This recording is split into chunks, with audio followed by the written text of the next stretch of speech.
The Blaze Radio Network. On demand. Glenn Beck. Nobody likes a bully. I mean, even bullies dislike bullies. They dislike themselves. And that is the reason why they're bullies to begin with. They dislike themselves. They don't feel anything. They want other people to feel the same. The left has especially made it their mission to eradicate bullies, which is noble, but I haven't bought it from them, and I don't agree with their tactics of eliminating it. But they tend to be blind or unaware of their own habitual bullying. That is the real problem. Ideologically speaking, they're trying to get rid of bullies by being a bully. They will bully anyone who even remotely disagrees with their rigorous code of conduct. Even their fellow leftists. They are eating themselves now. As if we need more examples, here's one coming out of Arizona. Arizona congressional candidate. Her name is Anna Kirkpatrick. She is a Democrat. She was booed repeatedly. You could say, I guess, bullied for condemning Maxine Waters' recent call for people to bully Trump administration officials. Yes, she was bullied by the anti-bully people for stating that bullying is wrong. You do the math. She was heckled and booed again when she raised her hand in support of Immigrations and Custom Enforcement, ICE. Listen. So I just want to be really clear. If you would have declared your support for ICE agents without any increased oversight.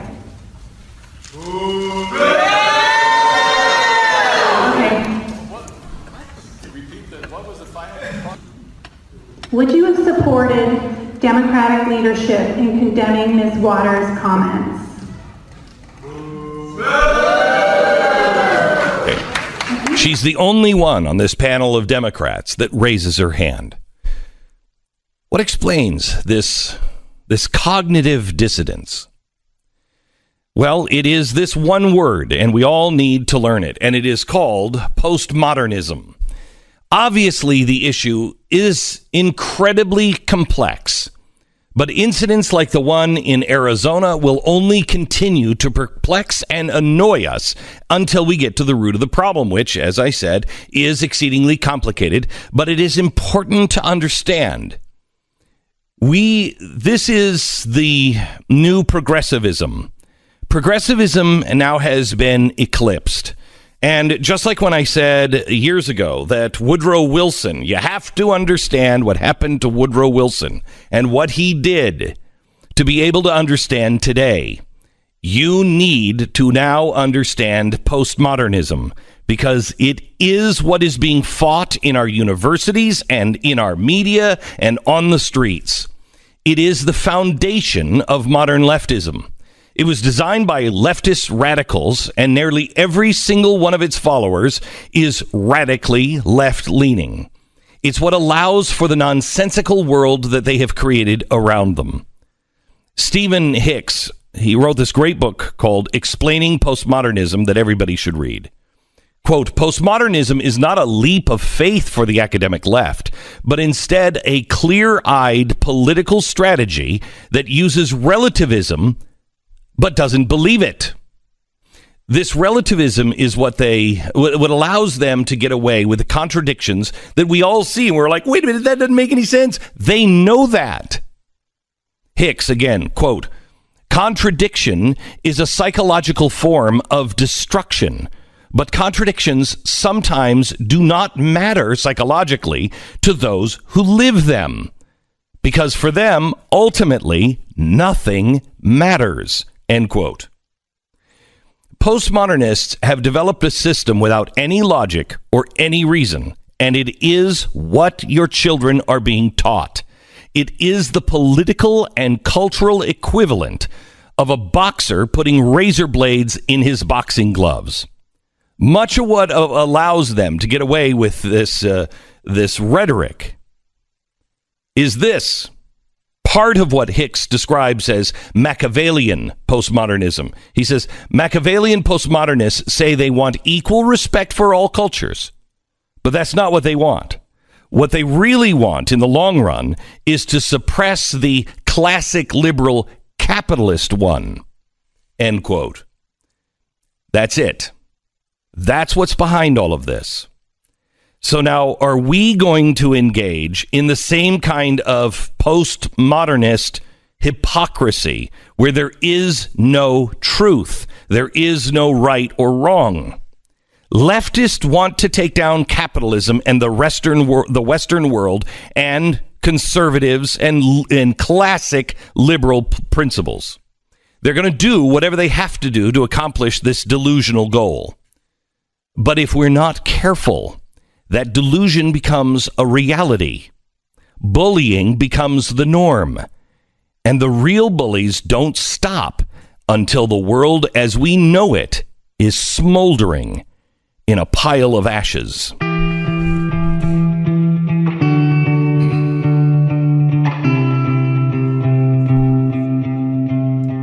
It's Monday, July 23rd. This is the Glenn Beck Program. Well, welcome back to Mr. Stubergear. Hello, Steve. Very happy to be back. How are you? Thank you. Good. Right out of the pile of ashes. Right out of the pile of ashes. Right you. back into it. Yeah. yeah.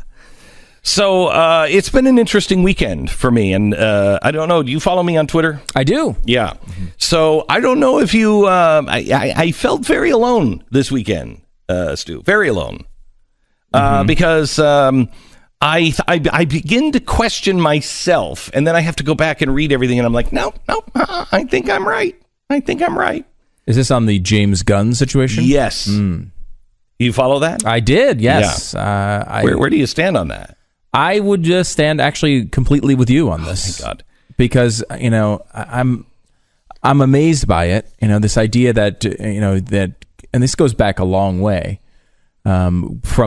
He's a moron, by the way, James Gunn. I mean, in many ways, he came out and was critical of Ben Shapiro on. Well, let me start at the very beginning. Yeah, let me start at the very beginning. Last week, what happened was what's his name? A friend of ours, Mark Duplass. Mark Duplass is a Hollywood lefty, a very good filmmaker, but he's a lefty. But he's at least an honest lefty. He's trying to understand, okay? And he was doing a documentary on guns. And so he said, I really want to understand. He's not a gun person. He said, I really want to understand why these Second Amendment people why they really believe what they believe. And he said, I could have gone just to the old tropes, and I could have asked the left, why is it these gun nuts are gun nuts? Because they're nuts. Okay. Instead, problem solved. Right. Instead, he lives down the street from Ben Shapiro, and he said, Ben, can I come over and talk to you? So Ben spent like 2 hours with him, and they had a great conversation, and he explained the Second Amendment to a guy who's never heard the explanation of the Second Amendment from somebody who actually believes in it. Really good, right? Supposed to be what conservatives are doing, right? Trying to convince others that their opinions are right. And what we're all wanting to happen, be open enough to have somebody that's making a documentary not go to the standard, just open up the file of nuts and just pull some stuff out. Pull Alex Jones out as the gun rights advocate. Want to find out what the truth is. So he does. So then Ben doesn't say anything on the air, and Mark just tweets, hey, I've been working on something, and this guy who had no reason to be nice to me was very nice. I think he's a really nice and sincere guy. If you really, lefties, if you want to open up your mind, you should follow Ben Shapiro. Hello, celebrate, right? Victory. That is opening up both worlds to new ideas. That should be celebrated. Okay, well, it wasn't celebrated by the left. The left came out last week and started hammering Ben Shapiro. And what did they do? They took out old tweets. One of them was from like when he was 17 years old. Okay, 17. And Ben even has said years ago, this was a huge mistake. And, I was 17 and I was stupid. But didn't bother the left. They took out all this old stuff. They took stuff out of context. They painted him into a monster. Now, it took courage for Mark Duplass to suggest to his followers that you listen to Ben Shapiro. It would have been heroic for him then to actually stand against the mob, but he didn't. He folded. And one of the guys he folded to was James Gunn. Now, James Gunn is a guy who did the Guardians of the Galaxy movies. He was working on the third one for Disney now. I don't know anything at all about James Gunn. Nothing. I like his Guardians of the Galaxy movies, but... Please keep that singular, will you? Let's be honest about it. The second one was terrible. I liked him. I liked them both. But anyway, but that's not a reason to support somebody. No, I mean, you can like their work. And, yeah, you can like their work and despise them. Mm-hmm. You know what I mean? So we don't agree on anything. Now, James Gunn is the guy who really kind of whipped everybody up into a frenzy. He's the guy, very good at smearing, apparently, and he's the guy who took the old Ben Shapiro stuff and he put it out. And he said, look, he's crazy. He's a racist. Okay? Out of context and wrong. So now, what does the right decide to do? The right decides something that everybody's been saying for a long time. You got to hit back. But I believe you hit back with rules. Glenn, that never works. Well, okay. All right. So what happened? The right took his stuff, old stuff, and intentionally took it out of context. First of all, he wrote some really disgusting stuff. They were jokes. He's not posting pedophilia, videos, and he's not a pedophile that I know of. And he's writing some bad jokes. He's a joke writer. He also, admittedly, is a very dark joke writer. Okay? So he writes these jokes, this like in 2009. He comes out after, and not recently. Yeah, years and years ago, 2012. 2012, he comes out and he says, I've had this awakening, and these jokes, I've made these for years, and they're just not funny, and I don't want to be this way, and I think I'll be a better person if I don't do these kinds of things. Okay? Write these kinds of jokes. And this was not under pressure, by the way. This was just him coming to a pivot point for life him. Change, right? Correct. Mm-hmm. And he states it on the record. I think I'll be a better person for not doing this. So the right takes these, forgets the pivot point, and they go after him. And he loses his job at Disney. Okay, so how? I mean, are we officially on witch hunts now? Is this our deal? Is this what we want to happen now? Do we want to start getting people fired? Because we've always hated that. We've always thought that was wrong. But is that what we're going to do? Now, some people will say yes until they learn their lesson. Okay, well, that's going to be, let's just dip our toe into fascism, but let's make sure we don't get into the pool. Is that what that is? Good luck on stopping that once you feel the power. Once you feel the power of the dark side, good luck on pulling yourself out. So that I can understand, not endorse, but I can understand. But that's not what happened. The right publishes this. I think it came from the Daily Caller. And people go crazy. They go crazy. By Saturday night, people are tweeting this guy should be in jail. This guy is a child molester. No. He's not a child molester that we know of. Right, there's no reason to believe he is. There's no reason to believe that. Now, if a victim stands up and says, yes, That's when we can look and say he's been accused. But we are not even taking innocent until proven guilty. He's not even innocent before there's a victim. There's no even accusing them of these things, and he's automatically guilty. Correct. All right. So that's where it was left on Saturday night when I started to get a little pissy about it. I want to share that journey and find out where you stand when we come back. First, I want to thank our sponsor. It's Liberty Safe. Liberty Safe been here for a long, long time. They're just a great sponsor. If you have firearms and valuables, you need to own a Liberty Safe. It's where you're going to be able to protect all of your valuables. Liberty Safe's the #1 selling brand in protecting guns and valuables more than any other brand of safe. They are made with the highest quality materials, and they last a lifetime. They're easy to use. They have quick, secure access. The smash and grab burglaries that are on the rise, they ain't happening with a Liberty Safe. It's never been more important than it is now.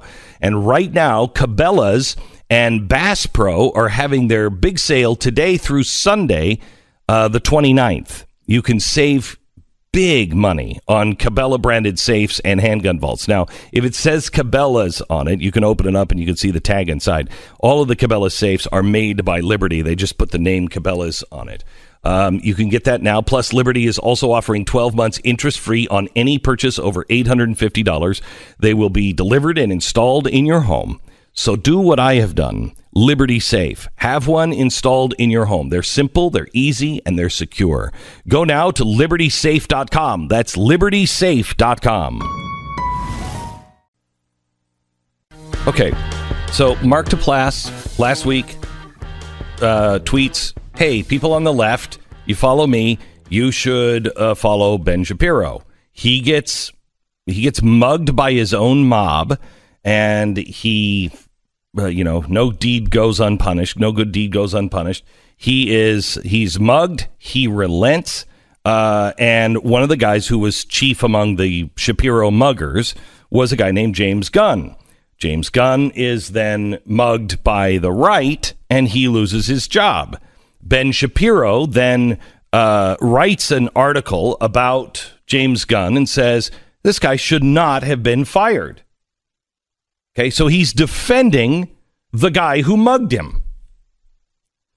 So I tweet, James Gunn, I'll stand with you. We all make mistakes, but we have to come together as each of us grow and change. Forgive others in hopes that they will forgive themselves and others as well. Reach beyond your comfort zone and be kind. You don't need my forgiveness, but I offer friendship. Well, then I start to become a child molester, apparently. There you go again, Beck. And I respond, if you mean standing up for justice only to have my head kicked in, yep, it is what I do, apparently. You should try it sometime. It's not fun, but it is what people who actually mean the words of the Bill of Rights do. Have you read through all of this pedo and rape tweets? It's pretty sick and messed up. Yes, I have. Somebody else writes, Glenn, you should have set this one out. You're trying too hard. I refuse to sit when others are wrongly accused and destroyed. First, they came for the trade unionist. Do you remember? No, Glenn, saying 2 + 2 = 5 is a mistake. Saying red plus blue = orange is a mistake. What Gunn did was no mistake. Not totally sure what it was. You're not totally sure what it was, but it was no mistake. They were jokes. That's what they were. Yeah. That's what they were. Great. I love this stance. I'm not sure what it was, but off with his head. It was a number of very dark jokes, followed by an apology in 2012. Years of not joking like that, only to be fired because of a mob. I know he started it, but must we become that which we despise? Ooh, justice is justice, Glenn. Glenn, you're consistently on the wrong side of things. It's the reason you're irrelevant. I'm shocked that you have any audience more, considering how many times you've been wrong. Yep, I respond, me too. Fortunately, there are more people like me than you. Mobs and bullies often show up. We saw them in grade schools. but it only takes a few that are willing to stand up to change the world. All today. All right, welcome to the program. All right. Now, look, we need to have actual conversations, not knee-jerk conversations. But if, the Declaration of Independence and the Bill of Rights was written for a serious people. It's not written for, people who are just in an argument at a bar going, I got rights. That's not what this is about. So many of the arguments that formed it were actually made in bars, yes, oddly. Correct. Yes. Most of them were made in churches, yes, however, many. from the pulpit. Mm-hmm. This is a serious conversation. And it revolves around, who do you want to be? What are we? What do you want the future to be? Now, I know it feels good to win. Feels good to win. But you can't dip your toe into fascism. And I hate to keep going back to Star Wars, but you can't feel the power of the dark side and then go, I'm only going to use this on weekends. You will eventually be consumed by the dark side. So once you feel the power, you are not going to let it go because it's fun to destroy, apparently. And is it a win? I mean, is this a win? No. Where you're what? It's not for the Constitution. You're not getting for people. A guy fired from a movie that made jokes like. I guess you're punishing him for some wrong that he's done, which I think it's legitimate. He was completely wrong on the Ben Shapiro thing, but I mean, is that the win that you feel? Because it didn't do anything for you. It didn't do anything for quote unquote our side. It just punished someone for doing something that we don't like. So now people will say, "Well, where were you on Roseanne Barr?" Same place. I'm glad that she is no longer around, but it's a selfish reason. Honestly, here's my reason I'm glad Roseanne's not around. Because I'm afraid that too many people, and this is really wrong of me, and I know this, I'm afraid too many people would have started liking what she said and thinking, well, she speaks for me. She's a crazy person. She is a crazy communist who has called for the guillotine on bankers, and she wasn't joking. Okay, she's crazy. She should not have been anywhere near a television room in the first place. And my selfish reasoning for that is I'm glad she's not around because her association became with the right. That's what I mean. It's frustrating to see her out there as a spokesperson of conservatism. Yeah, all she's of a sudden. not. This person who ran as a socialist for president of the United States in 2012. Right. She's not. She's not helping. No, she's not helping. So that was my selfish reason. But if I had to make the decision, if I'm Ben Sherwood and I'm sitting at ABC, I don't hire her in the first place. Right. But he did. Okay. Now, what are you going to do? Well, now you have to answer your shareholders. Disney doesn't allow anything to hurt the mouse. So, of course, Disney fires her. Of course. And they have every right to fire her. The same thing with James Gunn. What is he going to do? They don't want another hassle. They don't want to be saying that they've got somebody who's a pedophile and blah, blah, blah. So, because that's what the right is saying. So they fire him. Well, first they come for the trade unionist. Then they come for somebody else that you're not a part of group of. And then somebody else. And then somebody else. By the time they come for you, there's nobody left. That's what that poem means. You have to stand for the person you are not with. And you better do it early. I tend to agree with what you're saying here. This idea... This is, I think, the most interesting conversation that we should be having on the right now, which is this. And this is all from our perspective. The left introduces a ridiculous new standard, a standard of behavior. Okay, this was the easiest example since we're talking about it. that old jokes should be, and old comments that are taken out of context, some of which you've already apologized for, should be brought up multiple years later to get you fired from your current job. Okay? There's that standard. The left brought that up with Ben Shapiro. All right? So Ben Shapiro should be targeted because of these old comments. And we all agree, and we get defensive of Ben Shapiro and say, that standard is ridiculous. We shouldn't use that standard. It's a dumb standard, and Ben should not have these problems. And we all agree on the right that that is a dumb way of doing business. Okay? The question is, we have a part in the road at that time. Do we say and try to make the point that you can use this against anybody? And you can, and it's wrong to use, and we should stand up for James Gunn, even though we don't like James Gunn. He's a bad guy. He tried to take down Ben Shapiro. Right. He was the guy who led that. So should we stand up for him and say, look, we think this standard is bad, and therefore we should not apply it to James Gunn. And here's a point, liberals, understand this. It shouldn't be applied here because we can apply this to everybody. And we should make a stance here on principle. The standard you've tried to implement is wrong, and I'm standing up against it. Okay. Or do we go the other way and codify the standard and say, you have set this standard, liberals, we're letting you control the way this is all going to be litigated. You have set the standard, therefore we're using that standard, and we're going to attack everyone on the left with the same crappy standard we say we don't like. And that is a real argument in right-wing conservative media right now. Here is the argument. I would be more open to that argument if everyone knew that that's what we were doing. But that's not what happened. No. You know, if everybody on the right said, look, this is a ridiculous standard, and you said these things about Ben Shapiro, so look what we can do. You said these things. Well, you said this in 2008. What a bad person you are. Okay? Mm-hmm.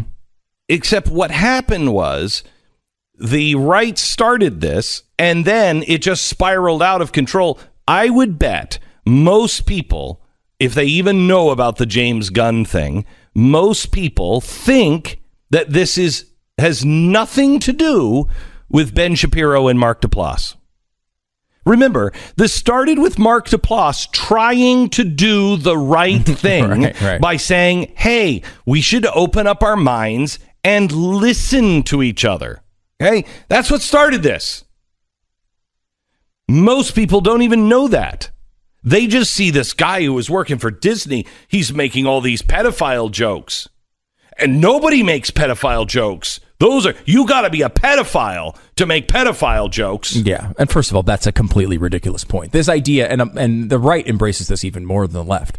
There aren't areas that you have to avoid with comedy.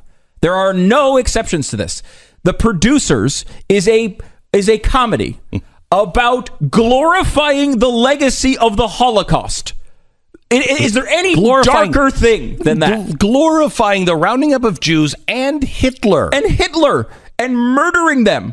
It's a comedy about that. If you can cross that line, you can cross any line. Well, that's only because Mel Brooks hates Jews. No, does he? Yeah, he was just doing this. He was just doing this because he secretly hates Jews and loves Hitler. Yeah, I mean, it's absurd. We all know that's not true. Yes. And we all know what his motivation is because, in the darkest parts of life, it lives the best comedy many times. And the idea that you can't go to certain areas for comedy is something that unfunny people say. Yeah, and who are you to judge? You judge for you. Right. If you want to listen to that stuff, fine. If not, fine. I mean, 2 shows, huge hits, on the air right now, 2 of the longest running comedies on television right now. It's Always Sunny in Philadelphia and Family Guy.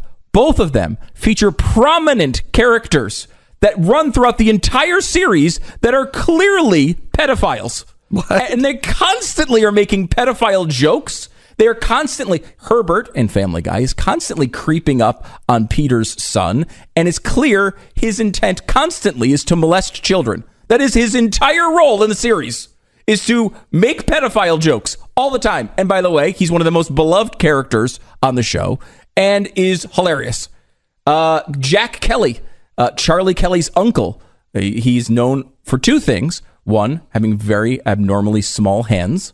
And two, clearly has at some point either molested Charlie or really wanted to molest Charlie and has molested many other children.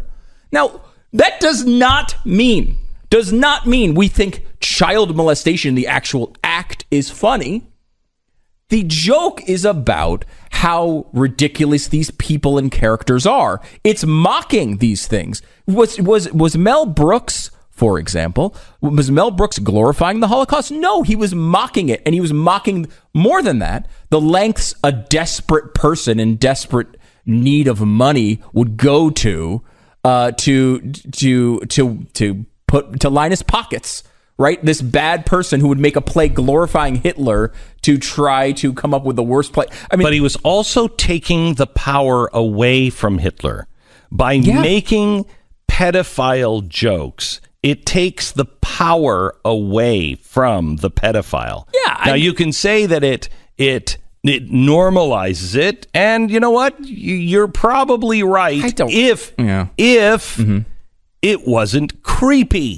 It is. If the characters are creepy, it doesn't normalize it. Right. If they're fun and you love them because they're funny and you don't find what they're doing or talking about when they're talking about wanting to molest a kid creepy, then it normalizes. Right. And we've talked about this with plural marriage, right? There have been shows that have glorified it and made it seem normal, and it's tried to normalize the behavior, right? That is not what is happening with these characters or the jokes that have been made. They're creepy. They make you feel internally awful, which is what's kind of funny. It's cringe humor, right? It makes you immediately repel from it. And there is nothing wrong with that. How many times have you heard a comedian make a joke and then the audience groans and they say, "Oh, really? Too far? That one was too far?" Exactly. That's what these are. Now, you don't have to listen to them. You don't have to like them. I don't like them. But I'm a guy with a very dark sense of humor. Yes. Only my friends and my family know how dark my humor is. It used to come out on the air a lot, but it doesn't anymore because no one has a frickin' sense of humor. Nobody can handle it. And it's not the right that can handle it. It's the left. It's the left. These are that all can't handle left-wing tactics. Correct. Which, again, that's, I think, the central point is. These are all left-wing tactics. That used to be something we weren't proud of. As conservatives, we wouldn't want to use the left-wing tactics. We wouldn't want to embrace them because it's one of the things we don't like about progressivism. Media matter. I mean, people are like, "Oh, well, James Gunn, I can't believe he's being targeted." It's just Media Matters. They're just doing what Media Matters has done for years and years and years and years. It's the exact same, I believe, crappy tactic. Yeah. Taking things out of context intentionally, using things in ways that we know they weren't intended. And that is something that we, for years and years, have looked down upon as what a pathetic use of your time. Yes, but Stu, it works, and we're losing. Well, I will tell you this. You will train yourself to think that way.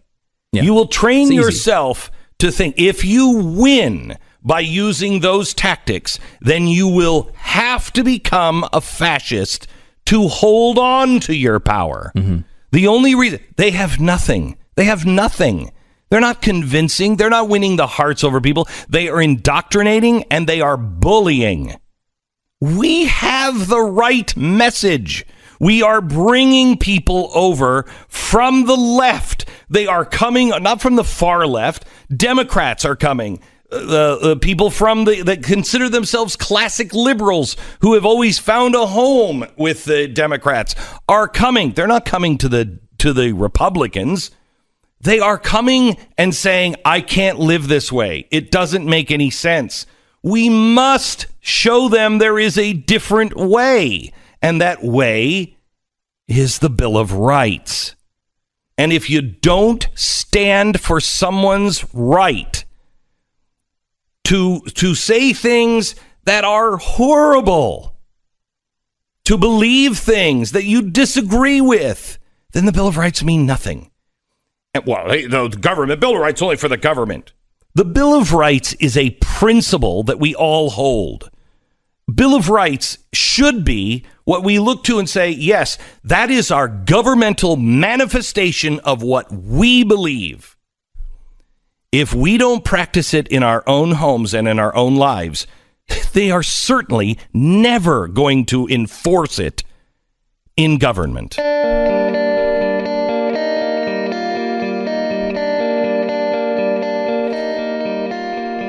All right, our sponsor this half hour is Mercury Real Estate. You want to sell your home? You want to sell your home for the most amount of money, and you want to sell it fast. realestateagentsitrust.com.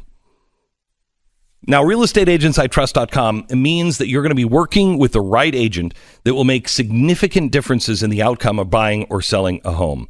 We have well over 1,000 agents all over America who are just like you. Their word is their bond. They're fans of the show. They share your sensibilities of right and wrong and being fair and having a square deal. Our agents are fully vetted. They're handpicked for my team for their knowledge, their skill, and their track record. And thousands of families all across America have already put realestateagentsitrust.com, and the test results are remarkable. Look, you need to sell your home. Sell it fast and for the most amount of money by going to realestateagentsitrust.com. Go there now and sell your home. realestateagentsitrust.com. I'm not sure who you root for in this. A case between Facebook and the New York Times. One is calling for more regulation. The other is saying no. Which one is on the right side? When we come back. Glenn Beck. Okay, we are still on the air. We don't know if our transmitters are still on. We're not sure. We've been in our fallout shelter for over a month now.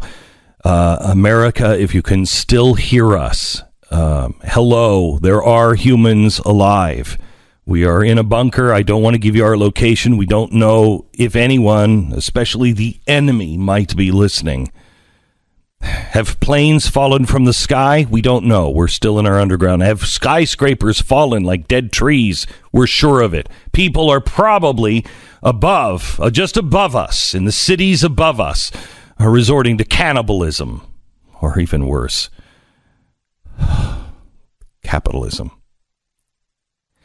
Now, if I would have listened to the left, that's probably the broadcast I'd be giving today. Because the apocalypse happened on December 14th, 2017. Where were you? Do you remember? Do you remember where you were December 17th when the apocalypse happened and they repealed net neutrality? I'll never forget. Or I'll always forget because I didn't remember. People didn't realize that the apocalypse, in fact, did not happen. Mainly because some of them have to have been bunkered, in a safe room and pulled their Women's March beanies over their eyes. I'm only slightly joking. If you used the internet in November or December last year, especially social media platforms of Twitter and Reddit, you were inundated with alarmist rhetoric about how repealing net neutrality is going to be a death blow to modern civilization. For a solid month, the entirety of Reddit was full of the appeals. The ACLU warned the repeal could lead to the erosion of the biggest free speech platform the world has ever known. My gosh, look at it. Net neutrality is supposed to be Obama's biggest achievement, crowning jewel, right there next to healthcare. It would ensure that the internet remained free and open by being regulated by a bloated government. Makes sense to me.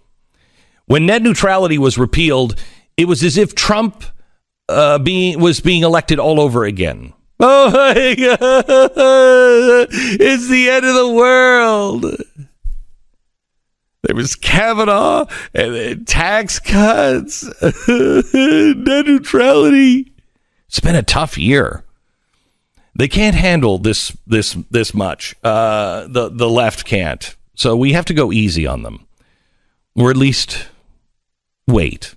I mean, don't ask them to start acting like adults until after the daily nap time and their apple juice in a sippy cup. Then we can expect them to have an adult conversation. But it looks like net neutrality didn't really end the world.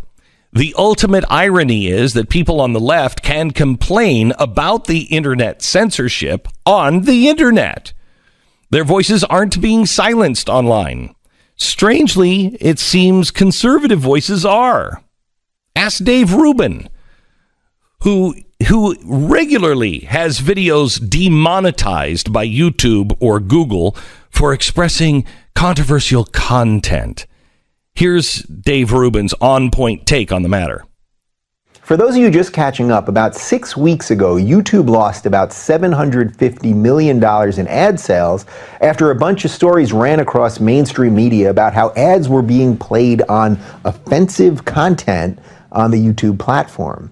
Putting aside what's actually offensive, or that you rarely associate the ad playing before the video with the content itself, YouTube found itself in a tough spot. $750 million isn't chump change, even to a company like Google, and suddenly there were less ads to go around the entire platform.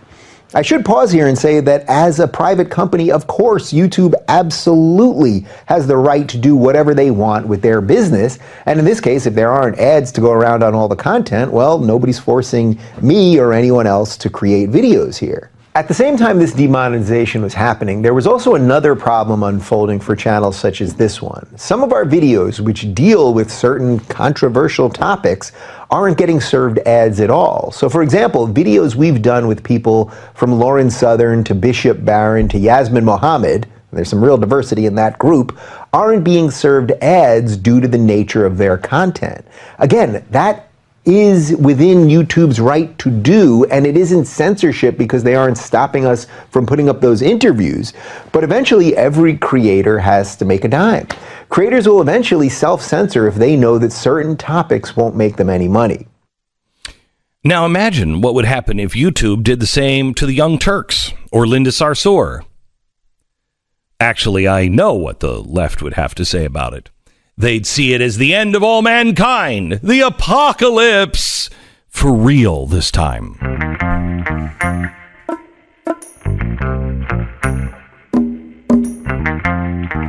It's Monday, July 23rd. This is the Glenn Beck Program. Does it feel like you can't keep track of arguments anymore?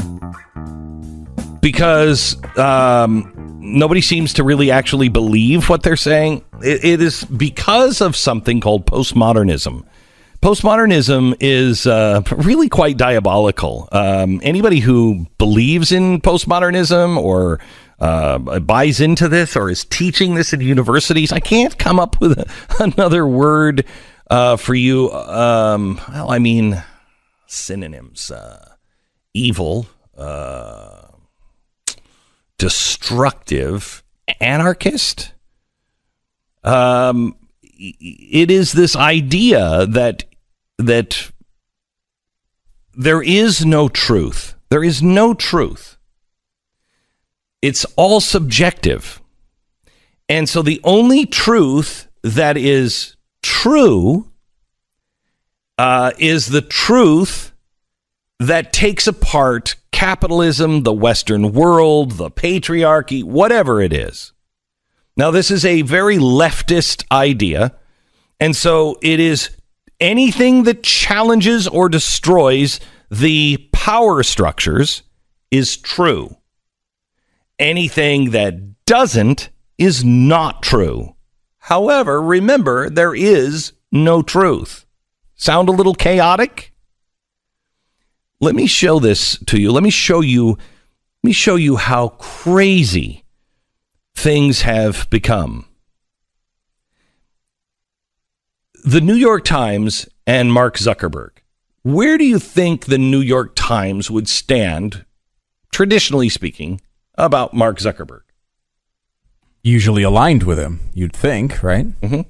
And the charge against Mark Zuckerberg and Facebook from the right is they're censoring conservative content. Okay, and the left says they're not doing that. Right. Right? Okay. So, have you ever listened to The Daily? A couple times, I think. Yeah, okay. So The Daily is a podcast from the New York Times, and if I get up early enough, I listen to a few minutes of The Daily once in a while. This one I listened to because it was about policing at Facebook. And the New York Times was talking to one of their experts at the New York Times on the internet, and they were talking about going out and meeting with Zuckerberg about fake news. So here's a room full of journalists, and they discuss how they are going to go get rid of fake news and how difficult this was. Now, there was this 9-minute film that they apparently played, and in it, they basically said, we can't judge what's fake and what's not fake. It's not our position to do that. It's subjective, and it's also global. Now, this is exactly what Mark Zuckerberg told me when he was telling the conservatives, we're not targeting you. We don't want to be in that business. It's not our business, and it would cut our business in half in America if we did that. So we don't want to do that. And nobody believed him. Now, here comes the left, the mainstream media. And he says the same thing to them, and they don't believe him. Now listen to this conversation. This is from The Daily, the podcast. The New York Times, the interviewer you're going to hear in the studio is the male voice, is the New York Times reporter. The female is another New York Times reporter from an earlier interview with Mark Zuckerberg at the New York Times. Now listen to what they're saying. Someone was saying to me, you can't just pass power along. You have an enormous amount of power. Do you understand that, or do you think about that, or you don't think you have?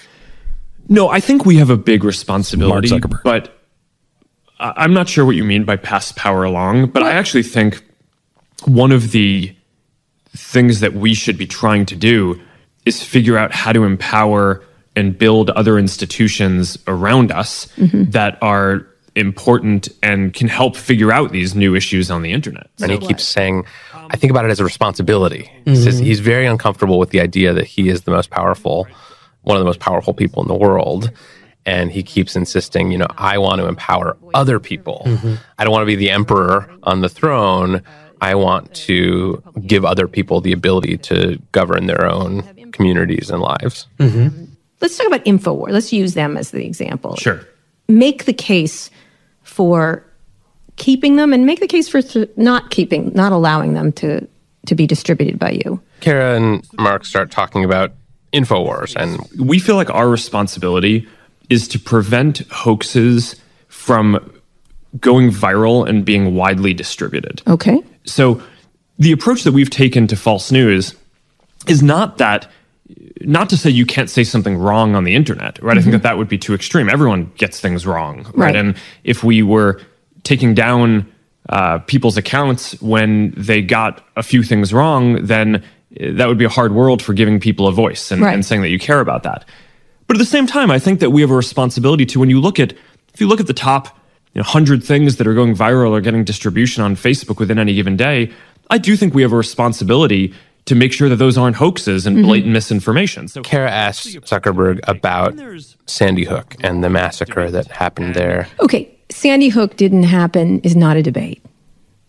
It is false. You can't just take that down. I agree that it is false. And this was really sort of InfoWars' flagship issue for years. What they were known for was their promoting of a conspiracy theory that Sandy Hook had been a hoax. And I also think that going to someone who is a victim of Sandy Hook and telling them, hey, no, you're a liar, that is harassment, and we actually will take that down. But overall, let's take this a little closer to home, right? Okay. So I'm Jewish. And then he unprompted sort of brings up this example of the Holocaust. And there's a set of people who deny that the Holocaust happened, right? I find that deeply offensive. But at the end of the day, I don't believe that our platform should take that down, because I think that there are things that different people get wrong. Either I don't think that they're intentionally getting it wrong, but I think that in the case of the Holocaust deniers, they might be. But go ahead. It's hard to impugn intent and to understand the intent. But I just think, for as abhorrent as some of those examples are, I think the reality is also that I get things wrong when I speak publicly. I'm sure you do. I'm sure a lot of leaders and public figures who we respect do too. And I just don't think that it is the right thing to say we are going to take someone off the platform if they get things wrong, even multiple times. So he's essentially appealing to ideas that we've developed in our democracy over hundreds of years. I mean, he's saying that's the way we think about free speech is the way the U.S. government thinks about free speech. There's no rule that has to be the case. There's no reason he has to say, we're going to draw the line on free speech here as opposed to somewhere else. That's a choice that he's making, and I think that's sort of a way of avoiding the choice altogether, is just to say, well, free speech is protected in the public sphere, so we're going to protect it in largely the same way on Facebook. Okay, so wow, was a lot to unpack here, but I want to start at the end. Here's the New York Times chastising him for saying, he's essentially appealing to the notions that we've developed over the past several hundred years through our democracy. No, actually, this happened before our democracy. It was called the Enlightenment. Okay? A case for reason. It was called the Enlightenment. It's what liberals claim they are. Classic liberals.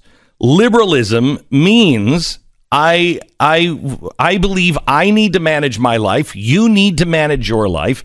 I'm not going to impose my feelings onto you. It's, of course, changed over the years into something completely different. Liberalism means something totally different today. Classic liberalism. So here's the New York Times fighting against classic liberalism. Fighting against the things that the ACLU always said they stood for. But we all knew that was a sham.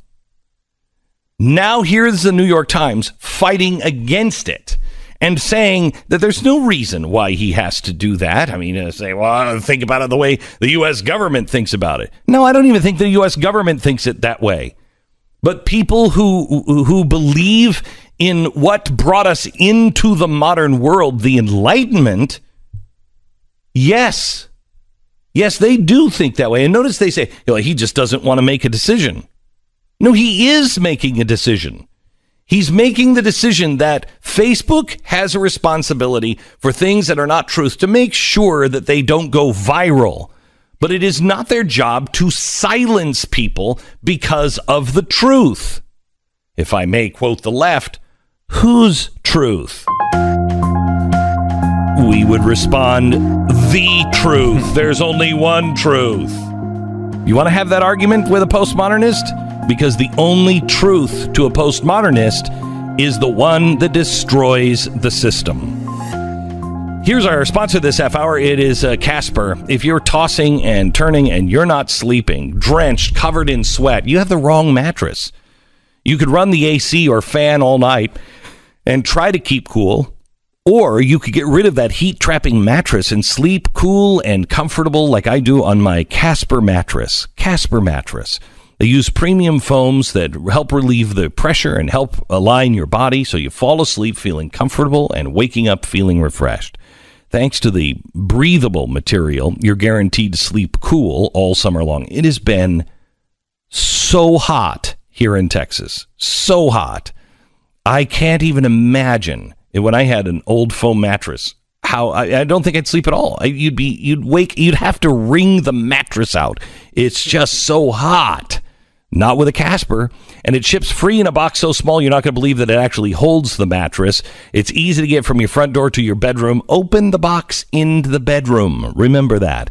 Casper ships it to you, and it's also risk-free. You can try it out 100 nights in your own home. If you don't love it, they will come and pick it up and refund everything, no questions asked. So sleep cool. Try yours for 100 nights and get $50 off the purchase of your select mattress at Casper.com. promo code Beck. That's Casper.com, promo code Beck. Terms and conditions do apply. Glenn Beck. You know, I'm wondering what the New York Times has to say about David Hogg. Should Facebook ban David Hogg?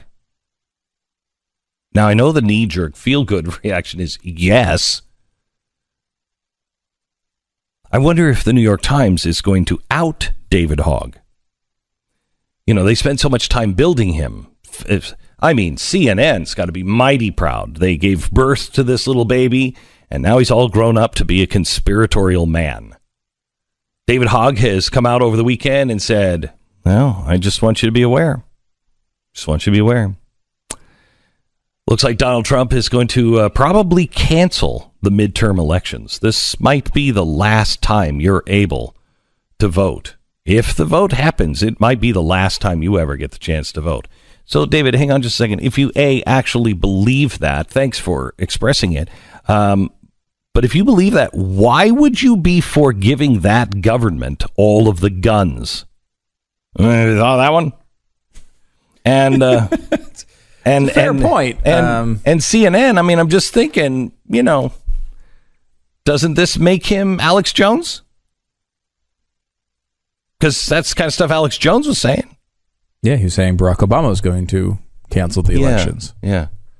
I don't know if Trump is a secret Muslim, but, you know, I'm just throwing that one out there. He was born in Saskatchewan. We know that. We do know that Donald Trump was born in Saskatchewan or something. Which is Let's start that north someplace. Yeah, in a scary northern place. Scary northern place. Way, way up in the dark where all the spooky things come from. You're not allowed to question anything David Hogg says, Glenn. You know that. I know. America knows it. I'm wondering why CNN's not covering that cute little quote. In Missouri, there was this horrible accident with this duck boat, and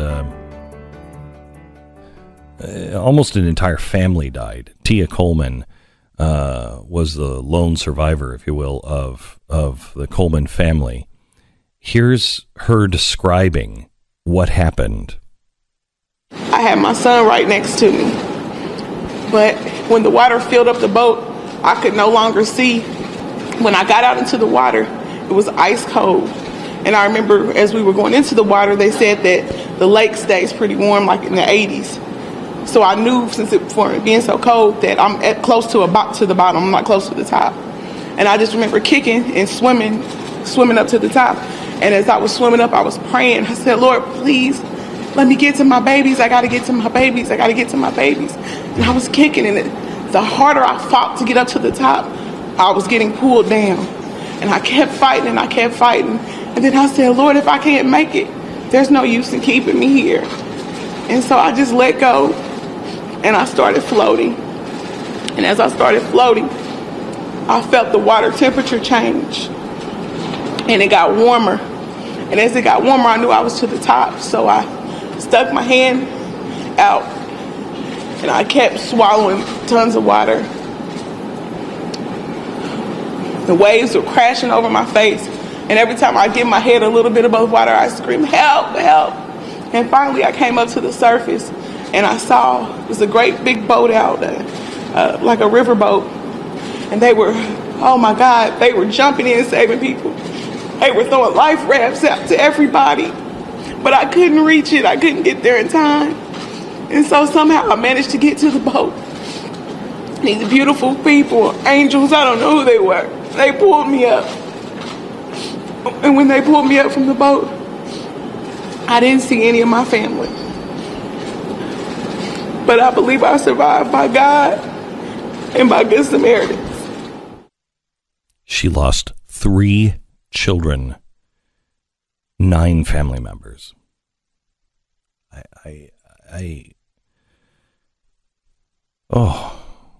Pray for her. You saw the footage, I assume, of this incident happening. It's impossible to believe that these boats were out there in this. I mean, it was, these little duck boats, which are basically, if I understand it right, just basically trucks, right? Like they're floating trucks rather than boats. I mean, they're, and, normal calm waters, they're completely fine. But in that sort of environment, I mean, they shouldn't have been out there in the first place. I can't even imagine the terror of that. It was really difficult to watch, honestly. And I mean, to go through obviously that much worse. And basically her entire family wiped out. I mean, you think of that, you get a gathering of everyone, 11 family members together. We just had family reunion. This past weekend had a couple of relatives in town that we hadn't seen in a while. And it's like, those are moments, like you take pictures, you have that moment of like, hey, when's the last time we were all together? It's been a while. And then you have that moment, and then most of your family gets wiped out in some, ridiculous incident like this. Really terrible, really terrible.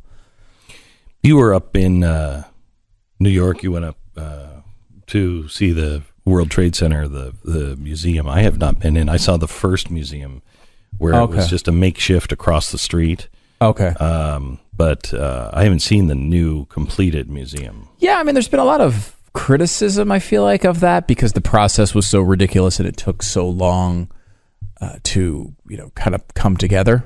We talked about this back in the day. I mean, one of the first people who was saying, like, Donald Trump was like, well, we should build the towers twice as high. It was something we could kind of all cheer about. This is back long before, obviously, he was a presidential candidate. And it was, but like the process took forever. The building took a long time to be put up. The memorial took forever to put together. I got to say, it was pretty impressive. I mean, they did a good job with it. You may have seen the waterfalls that fall into each other where the actual footprints of the towers. But underneath that is where the museum is. So the entire museum's underground, and you go all the way down to sort of bedrock level. And under that, you can see they built the outlines of where the towers were. So you can kind of get a sense of how big they were and exactly where they are. So the entire time you're in the museum, you're walking in between the two towers and where they stood. And you can see, there's an exposed slurry wall there, which is the wall that separates the Hudson River to where you're standing. That's how crazy this thing was.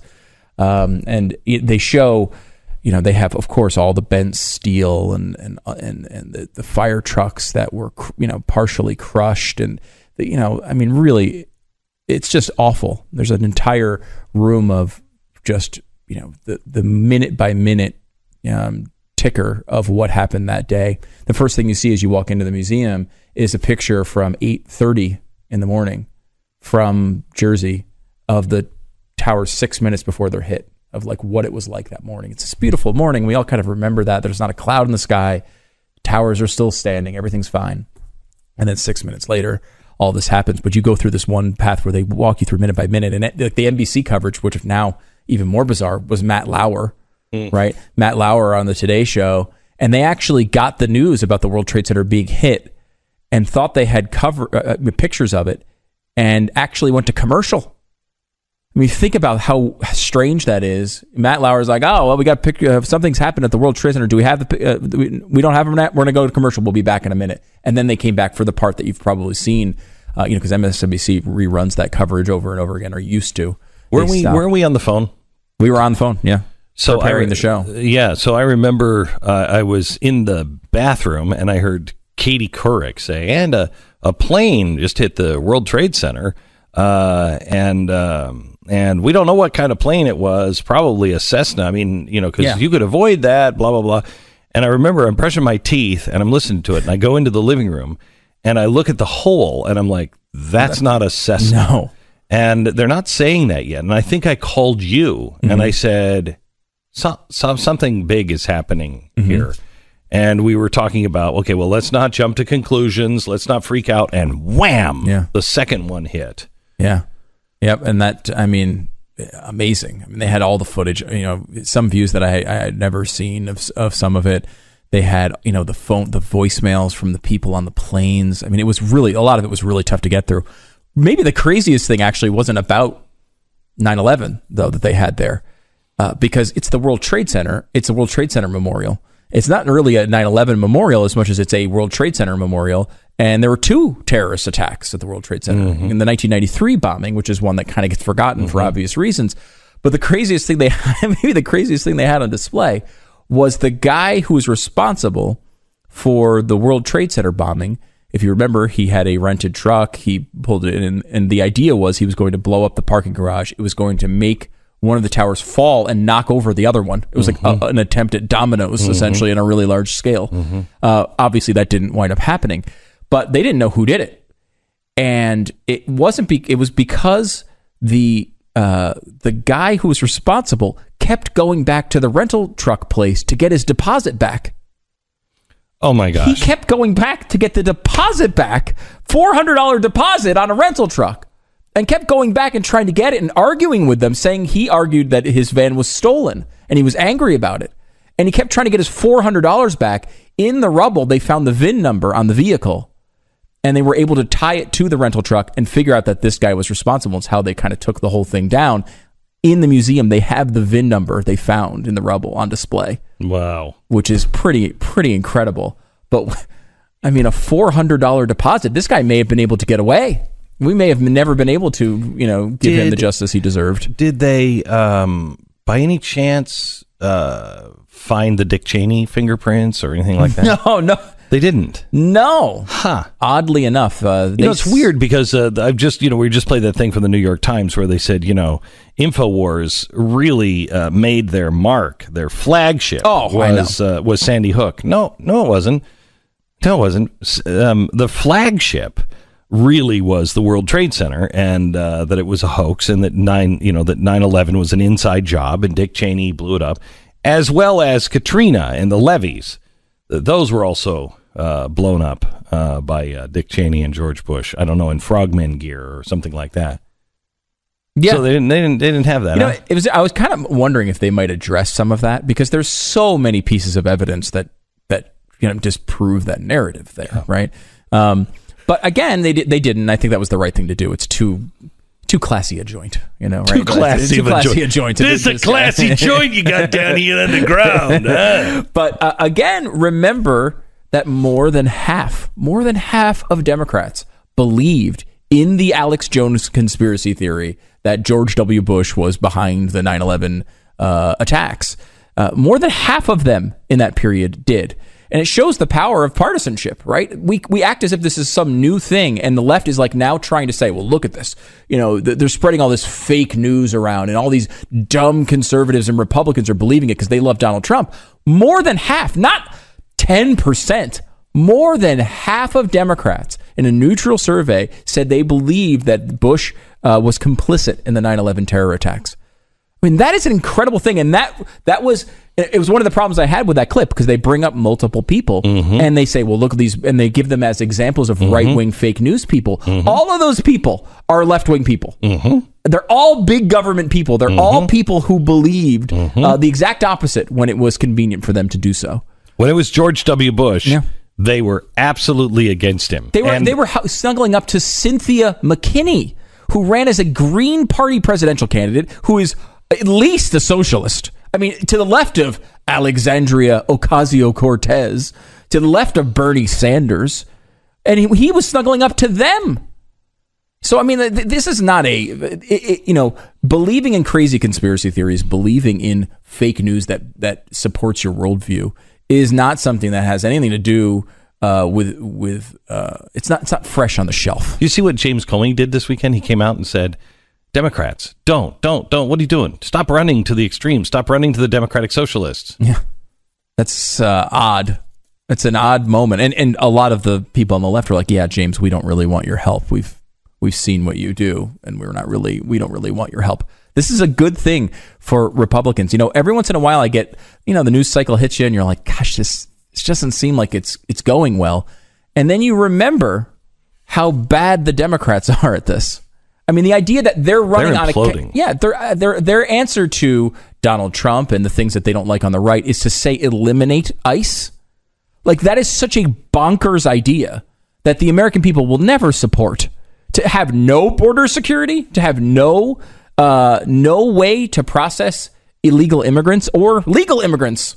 Honestly, they're moving so far to the left that there's no place for them to go. I mean, we knew under Obama that they had bedded the radicals, but you couldn't point, well, that was just fringe. No.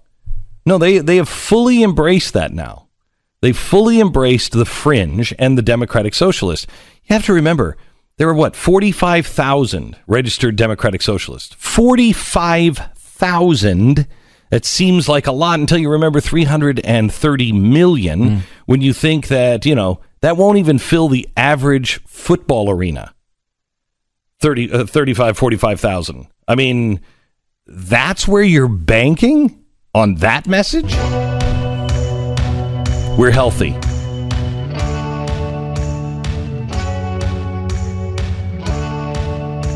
Blinds.com is our sponsor this half hour, and we want to thank them. They're really remarkable. Blinds.com has made changes to Stu's house and my house over the years. Yeah, we had visitors in town over this past week, and they were asking, when did you do this? This is amazing. When did this happen? And they're like, that's Blinds.com. It was actually super easy. It was, you go on a website, you order it, you talk to them if you wish, and you get an amazing change to your home. It's not just ordering blinds. Yeah, and amazing advice. The thing I like about Blinds.com is that they give you advice, and in Stu's case, they said you don't want those. It's like, why? These are the best. Yeah, well, no, that's what the price would indicate. But actually, these blinds are much better. They're shutters, they're plantation shutters. Right? Yeah, and they wound up saving a bunch of money because of that. Yeah. So Blinds.com, they're looking out for you. Brand new custom blinds from Blinds.com can make you feel like you've changed your entire home without a big expense. Blinds.com. Whole bunch of things for free. The entire measure and install process is free. The sample's free. Shipping is free. You get online design consultation free. Now through July 24th, you're going to save up to 40% plus an additional 5% off site-wide when you use promo code BECK. That's 40% plus an additional 5% site-wide at Blinds.com. Blinds.com. Promo code BECK. Rules and restrictions do apply. Glenn Beck. So I saw the movie with The Rock, basically the Towering Inferno times 10. I don't know what it is about The Rock, but I just like him. Yeah. I saw this movie, Skyscraper. Yeah, did you like it? Yeah. I mean, it's really ridiculous. There's no way. This guy would have been dead 100 times. Oh, yeah. I mean, it's so absurd. Just the climbing that he does in that, it would have taken 6 times the length of the movie, and it is physically impossible for a human to do. But it's The Rock, so it's okay. And it really physically impossible for him to climb that tower? Well, it's certainly in the amount of time it took him. Yeah. And you know what? I was just thinking, because he was... But didn't the fire start at 91? 98, so he would, yeah. So he would have had to climb 100 stories. No, that was, you're right. You're right. It took him 6 minutes. No, it took him 3 minutes to get to the top. Yeah. So that you're right. That probably it was completely ridiculous, but really fun. Yeah, he's halfway up, and they start on the elevator. And he still beats them. I don't know how that works. But anyway, did you see the physics? People did the physics of him jumping from, the crane, mm-hmm. into the window. Mm-hmm. No matter what speed he's running at, he does not make the building. But it's a fun movie. Yeah. All right. Back in just a second. FISA. The FISA report when we come back.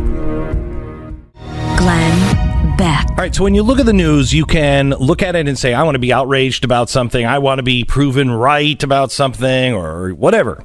Or you can look at the news and say, okay, what do we do about this? And I'd like to address this FISA story with that attitude. First of all, let me give you the update.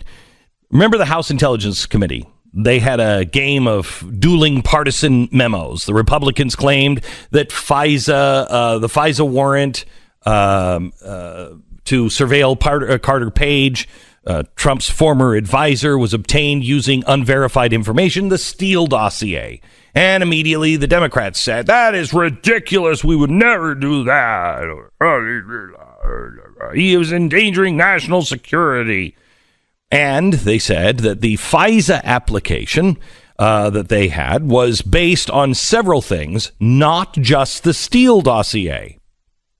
Okay, at the time I said, okay, well, if that's true, then we have to see the actual FISA warrants. That's the only way to know the truth. Until we get our hands on the original FISA documents, you can't know. Well, that seemed like a pipe dream when I said it, but that all changed Saturday after the Trump administration released 400-plus page application with heavy redactions. Now, this is the first time in 40 years we've been given access to the justification to authorize surveillance on an American citizen. And only one word can describe it, and it is this: terrifying. We're supposed to be living under a system of checks and balances. For example, if a high-ranking member of the DOJ or FBI has it in for you, there's supposed to be a check and balance in place to protect you. That's where, the court comes in. Well, after reading the Carter Page FISA application, the only thing I can see is an out-of-control FBI and DOJ and a sham of a court system greenlighting whatever comes across their desk. The Republican memo appears to be exactly correct. This warrant was based almost entirely on the Steele dossier. Now, besides the dossier, there were two other instances referenced as part of the FBI's case. The first one was a 5-year-old dead case where two Russian intelligence agents looked into using Page as a source. But they literally called him an idiot and moved on, and the case went out. The FBI didn't see Page as a threat, but suddenly this old case, which they threw out, was brought up again in a FISA court years later. The second thing used was a Yahoo News article. But guess who sourced the information to Yahoo News? As we pointed out then, and now verified, Christopher Steele, using the information from the unverified dossier, was the one who confirmed it for Yahoo News. Oh, yeah, and one more thing. Steele was now working for and getting paid by the FBI. If you want to talk about, running an evidence circle, this is it. The wording of the entire application appears to be built to deceive. For instance, the words opposition research, never used. Well, that's what that is. Why is opposition research so important? Well, because that means it's raw data, the worst you can find on a candidate that you oppose. Candidate 1 is used quite a bit, and candidate 1 is obviously Donald Trump. But you never see the words candidate 2 or anything else that identifies Hillary Clinton or the DNC as having anything at all having to do with the commissioning of this information. Well, now that seems kind of important, doesn't it? Now keep in mind, this is October, and the election is just weeks away. Admitting information and writing words that make material seem softer has only one purpose, and that is to deceive. The FBI and DOJ were trying to deceive the FISA court. There's no other way to explain it. But I don't really even know if it made a difference. The court looks like they just rubber stamp these cases anyway. We've heard rumors that FISA warrants are overwhelmingly approved rather than denied. But this is ridiculous and unconstitutional. How many other Americans are being spied on right now based off of a political motivation? Or screw it, maybe even a grudge from some pissed off FBI or DOJ employee. FISA needs an audit. You want to know why this story matters and what you can do about it besides just yelling back and forth? It's the Democrats, it's the Republicans, it's the Democrats, it's the Republicans. Let's all stand up and demand a FISA audit now.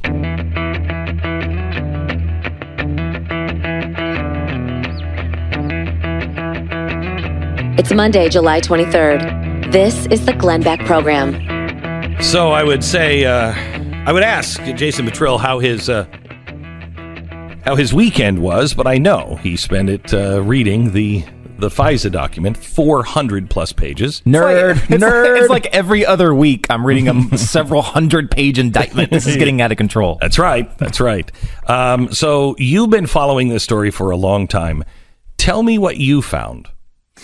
Well, I was hoping to find that there was something in there that we were missing from the Republican memo. Mm-hmm. Basically, no, it seemed like it was pretty much all correct. Everything in there.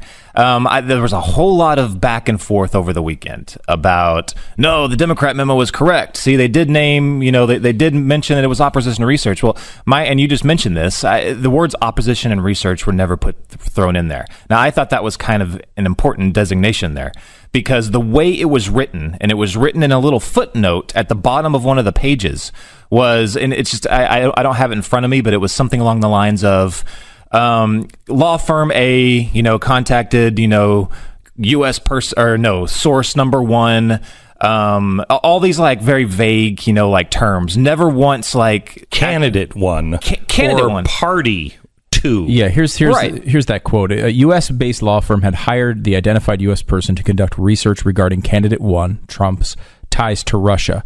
The FBI speculates that the identified U.S. person was likely looking for information that could be used to discredit Trump's campaign. Okay, right there. So, speculates.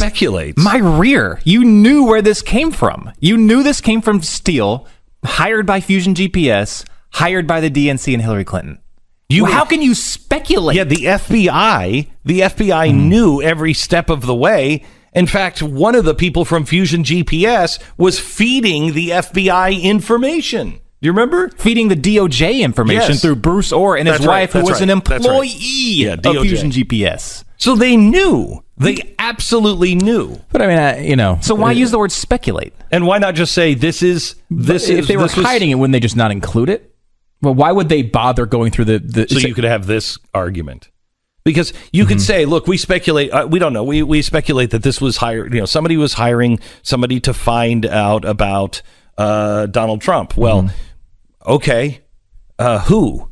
Why are you pushing this? If it's the Republicans, that started this with Fusion GPS, okay, well, we now know it's politically motivated. Okay, so we'll take that into consideration.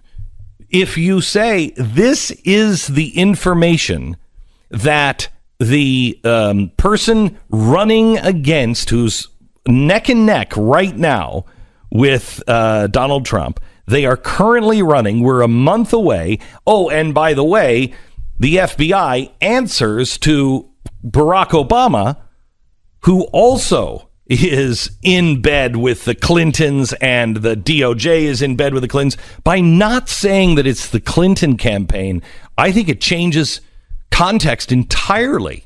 And the way they phrased that there, they said U.S. law firm or something like that, contracted source one, all this stuff, or U.S. person one. So even the way they did that, so just compare and contrast. When they wanted to, when it was very obvious that they were talking about the Republican Party and Trump, they said candidate one, Trump, and political party, Republican. Now, they should have said, if they were being fully forthright and trustworthy here, they would have said candidate two and political party two contacted U.S. citizen one. Now, that's what they were working around there, talking around. But the U.S. law firm is the law firm that was hired by the DNC and the Hillary Clinton campaign. The U.S. person was Glenn Simpson, head of Fusion GPS. Now, if they would have worded it the other way, that would have been pretty dang obvious to all the judges there going, wait a minute, so what you're telling us here is that opposition research from Donald Trump's rival paid for this, and you're using this as your justification for a surveillance warrant. No. Right. Yeah. No. You disagree with that? There's not anything there. I just they did say that the information was being used to discredit candidate one's campaign. We speculate, right? But I mean, maybe at that. Well, I don't know. I don't know. Maybe they knew. Maybe they didn't at that point. But I guess the argument though is, if you are going to a court, right? if I'm going to a court as a prosecuting attorney, or I'm going to a court as, I'm putting my best case forward to the court, right? It's the court's job to look at that and say, okay, here, they're going to look at that, and it's the court's job to catch that, right? Is it the court's job to look at that and say, okay, they're saying this is opposition research, I should factor that in. And again, what their point is, my understanding, and you went through this whole thing, I haven't read all 400 pages. And honestly, of course, neither of you, because a lot of it's redacted. Yeah, and you don't even really... We still don't know what's in this fully. We could. Donald Trump could release all of it. Yeah, and his prerogative. We don't know, because they do, what is in there that is redacted seems to be, by the intro that is not redacted, to be other sources of information. So we don't necessarily think for sure that the dossier was the only source of of why they decided to do this. However, they also seem to think that Steele was a legitimate source previously. So, and I think this is but they didn't, though. They didn't. They dismissed it. They closed it. It only showed the FBI threw this case out, and they actually said that we don't think that they actually pulled the transcripts from the Russian agents who said this guy just wants money. He's a moron, and the FBI concluded that in 2015 and said, yes, we declared this guy did not know that these people were Russian agents. And on this particular matter, because I know they had referred to it in here, which I had read only excerpts of it, but again, that's what was odd, is they brought it back as going towards justification that made this Steele dossier thing seem legit. Was like, oh yeah, and he was approached by these Russian agents back in 2013. Well, that makes no sense, because you already said in your own declaration that he was not guilty there. So why are you using it, if you declared him not guilty there, why are you using it all of a sudden as evidence that he's guilty now? Right. Yeah, it's really, what I kind of found myself as I was reading through this over the weekend, it really puts a question mark as to why we have these discussions.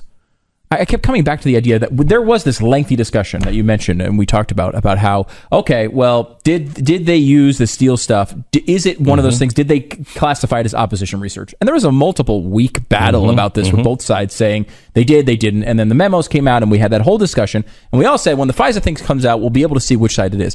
The FISA report comes out, and both sides are still saying, this supports exactly what we believed before. Yeah, because nobody's actually searching for the truth.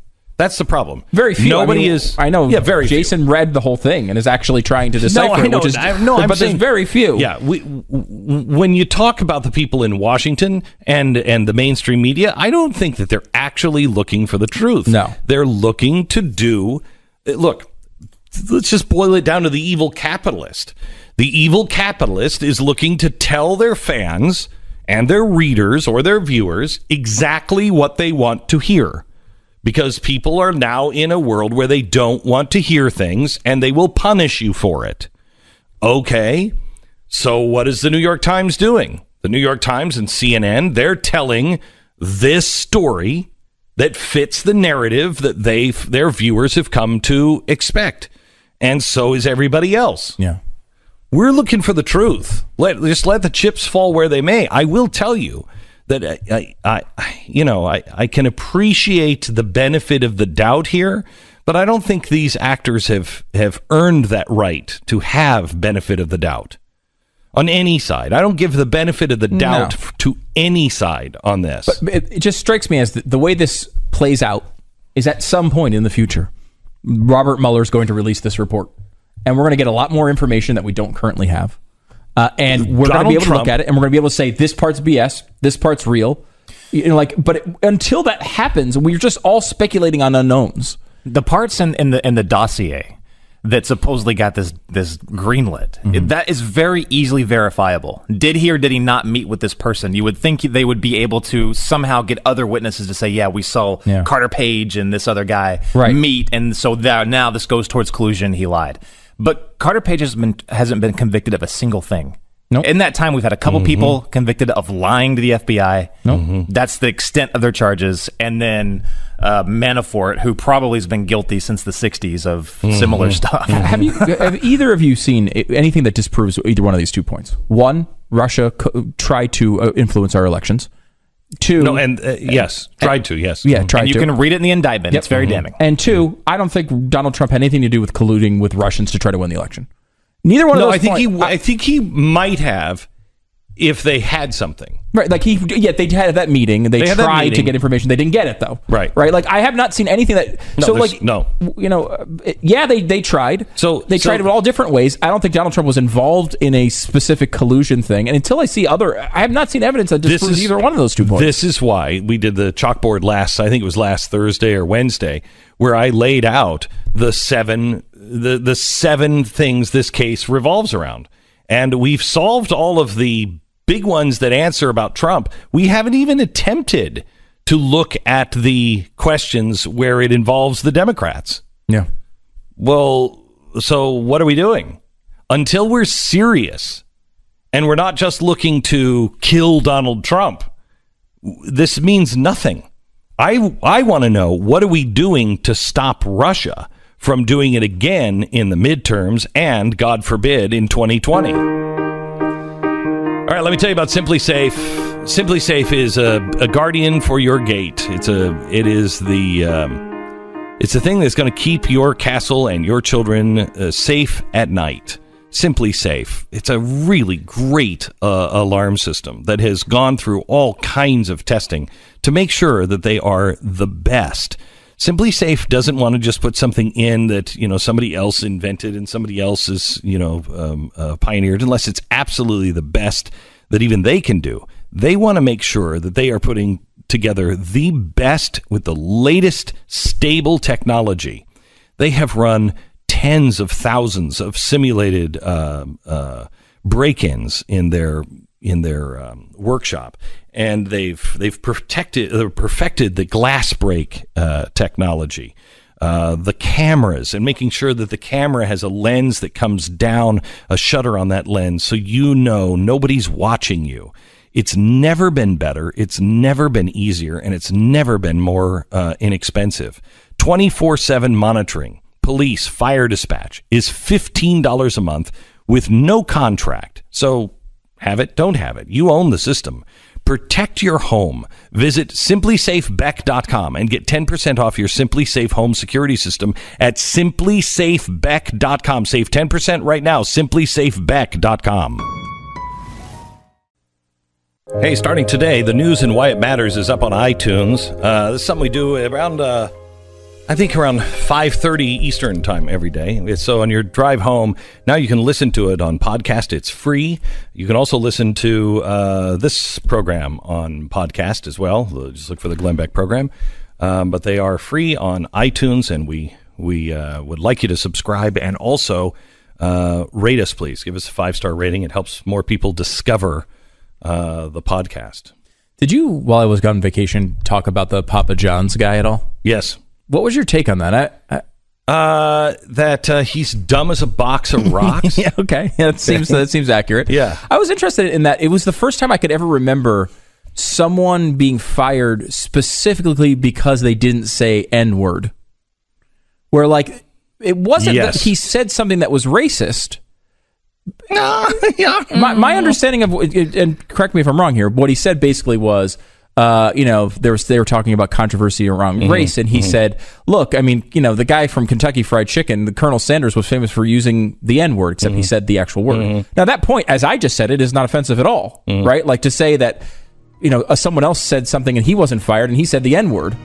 The issue is actually saying the N-word. Well, it goes a little deeper than that. Does it? Okay. I think we'll touch on that, and also the rest of the news of the day coming up in just a second. So let me just recap for Stu real quick, because he was gone when the Papa John's thing happened. I think what happened with Papa John's is there was somebody who was out to get him in the company. Now, it may have been with good reason. Right. Because, why are you having a PR, drill? But you've had PR drills before. Yeah, but Everyone's only when PR drills. That's only when you're expected to be like attacked. Mm-hmm. And so, he had mixed it up on the NFL issue, so I think that's why. But then it had kind of blown over. So they obviously thought, we're in trouble with this guy. He's going to say something again or do something again. And so in that, he said, well, I don't understand the problem. When I was growing up in Indiana, they were dragging them behind trucks. Okay, probably not the thing you should say. That seems like a really bad thing to say. Yeah, probably. You're trying to do your best You know, the first time you say that and you're like, okay, that's something you don't say. No, don't say that. And then the second time he said, you know, Colonel Sanders, he called them, and that's not good. So at that point, I, as a PR person, go, okay, all right. We just got to get this guy out of the company. I can't work with this guy. Because there was that was the thought of like either someone's out to get him, or there is a well-known record of things more serious than that behind closed doors, perhaps, which is always something you can't factor in if you're not in the building. So it could easily have been that. Do you think it had anything to do with the idea that their slogan is essentially eugenics? Better ingredients, better pizza, Papa John's. So they're saying basically the genetics. Pizza were people, but well, it's a subtle eugenics message. Yes, but it's clearly what they're going for. There, it's so subtle, no one's ever picked up on it. No, I know that's incredibly subtle. Pat, welcome to the program. A couple of other things. There was in church news. There was Reverend Jeffers. Who came out this weekend and said, yeah, Donald Trump is just like Ronald Reagan. I mean, we supported in the Christian community Ronald Reagan, even though he was having affairs. He was a known womanizer, wasn't that? Wait, except for no. He wasn't a known womanizer. I've never even heard that before. Not ever. He loved I've never even Nancy. heard it alleged before. No, he loved Nancy. In fact, I think it was the National Review reached out to a lot of people that worked with Ronald, and they were all like, no, no. Even the left never said that about him, to my knowledge. No, I've never heard that. But thank you, Pastor Jeffers. Brilliant as always. Yet another wonderful thing. There was a church shooting also this weekend, an LDS church. Somebody came in. Do we have the facts on that one? One person was dead. Killed. Mm-hmm. What was the motivation? Do we know? Gunman killed a resident. They said it wasn't church related. They said it was individual, personal. Yeah, an individual. So he went in there looking specifically for somebody, but I don't know what the deal was with the individual. Does it say that yet? Does it? As of last night, they didn't know. And the other news that we haven't talked about today that I think is pretty big is Iran. The only language that is understood in the Middle East is the language of strength. That's the only thing they understand. And it's clearly documented. I mean, look at all of the heroes. Look at Muhammad. Jesus couldn't have been the Messiah because he didn't bring destruction and death. He wasn't a strong arm. He came in and his kingdom was one of peace. So he didn't even connect back then with people. Muhammad, on the other hand, was a warrior. And everybody who is admired over in the Middle East is a warrior. They see a strong man as something to be desired and something good. The only thing that you can do is speak power to that power. Donald Trump just wrote a text message back to Iran. He actually screamed it all. He screamed all of it. All of it. It's all caps. To Iranian presidential Rouhani, and then capital letters. Never, ever threaten the United States again, or you will suffer the consequences the likes of which few throughout history have ever suffered before. We are no longer a country that will stand for your demented words of violence and death. Be cautious. That's strong. Pretty strong. Really strong.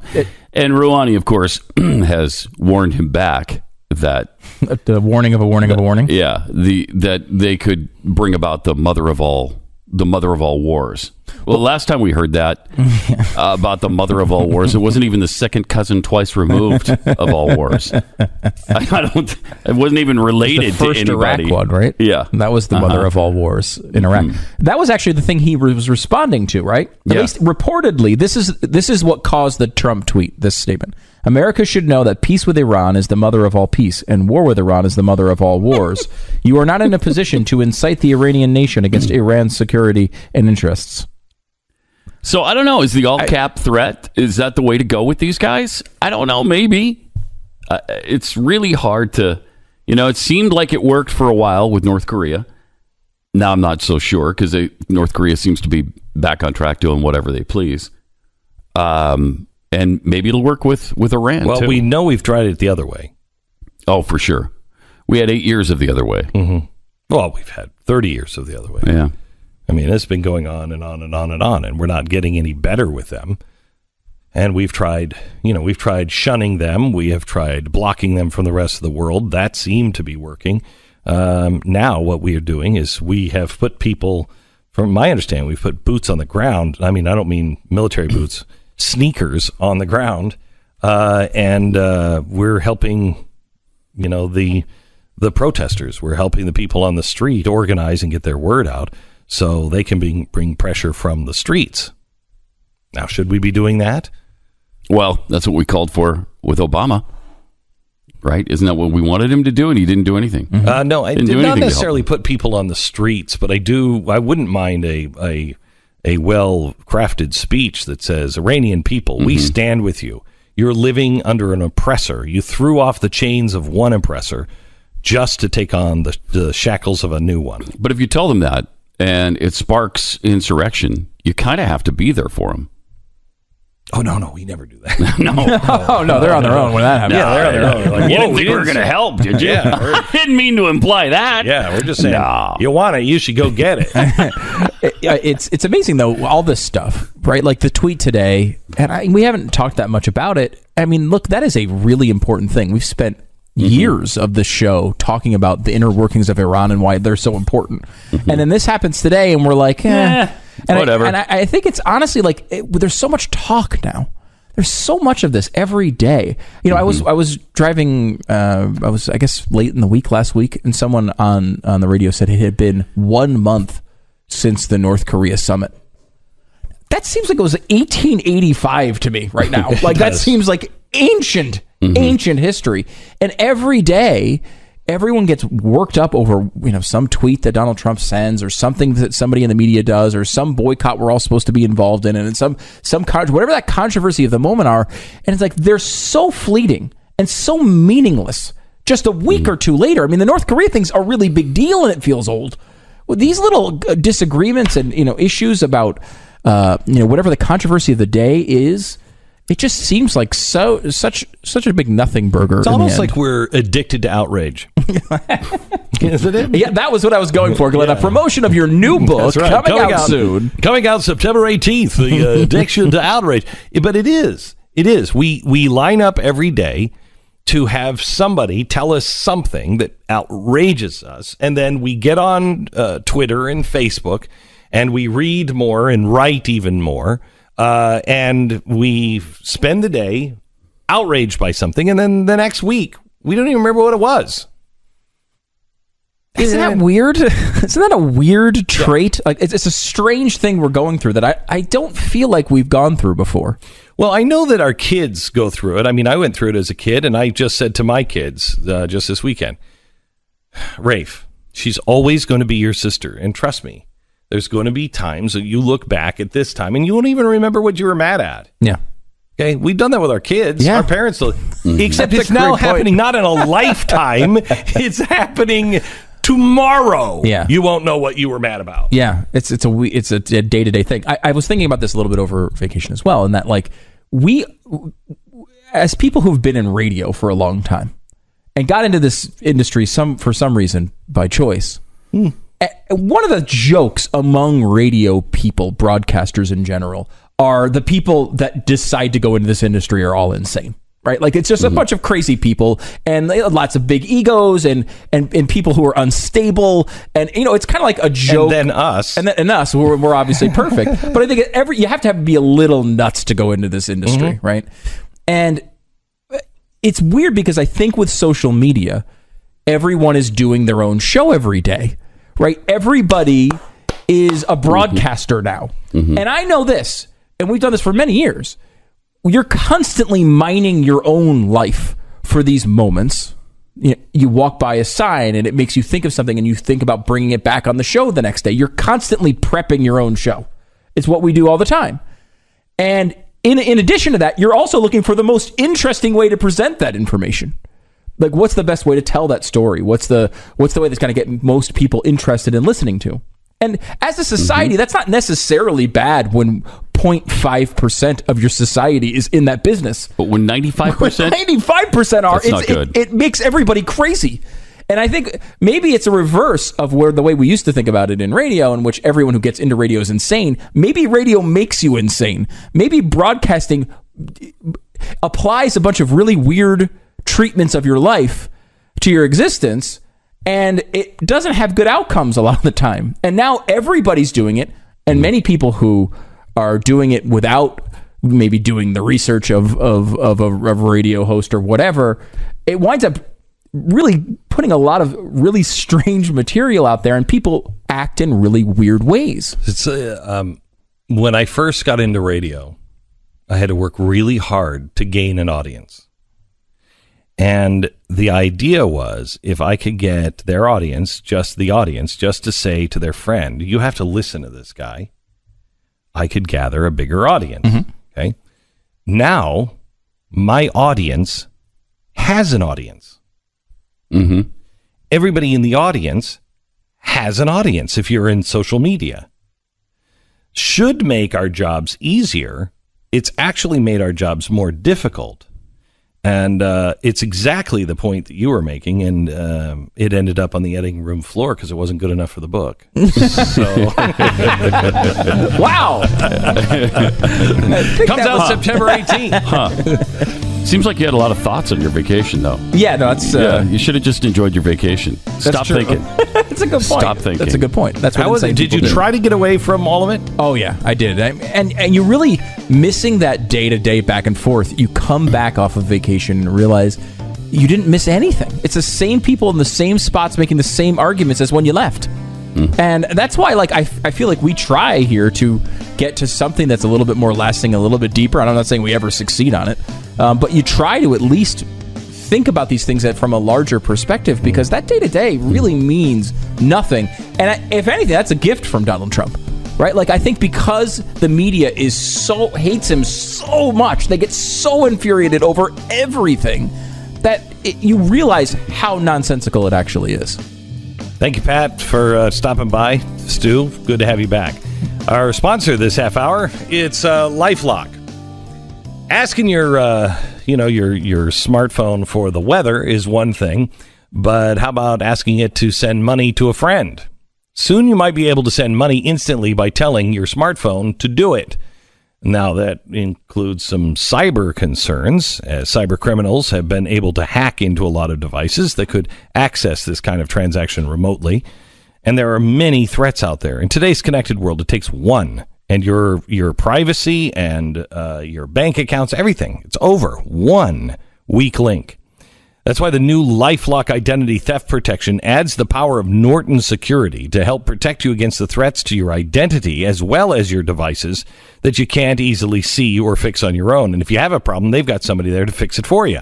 Now, nobody can stop every cyber threat or prevent all identity thefts or monitor transactions at all businesses, but the new LifeLock with Norton Security is able to uncover threats that you might otherwise miss. So go to lifelock.com or call 1-800-LifeLock. lifelock.com or 1-800-LifeLock. Use the promo code Beck and get an extra 10% off your first year. It's 1-800-LifeLock, promo code Beck.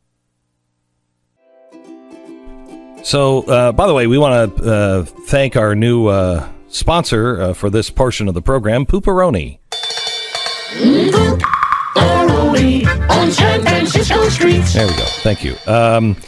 Now... What did I miss? You missed a lot. You haven't heard about the poop on the streets? Well, I experienced it when we were there for the Super Bowl a couple years ago. It's much worse. Oh, my God. Now they don't know what to do.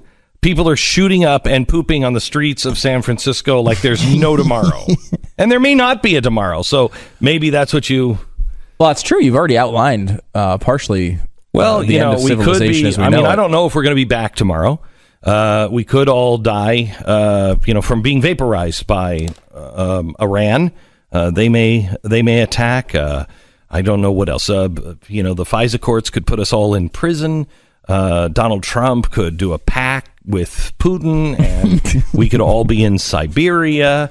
The global warming could really kick in. They said it would pause for a while. Today may be the day that it unpauses and catch up. And I mean, seems to have unpaused all over Texas over the past couple of weeks. James Gunn could rape all of us. We don't know. We don't know what's happening. We just don't know. So, are you? Because I'm just at that point where, if it comes to tweeting, what you've tweeted in the past, no one should get fired. And then occasionally there'll be someone who tweeted something really offensive. I don't know. I kind of like the spirit of the McCarthy era. Mob justice? You're in? I like mob justice an awful lot. I think a lot of good things happen. Look, it made Salem what it is today. That's true. We know.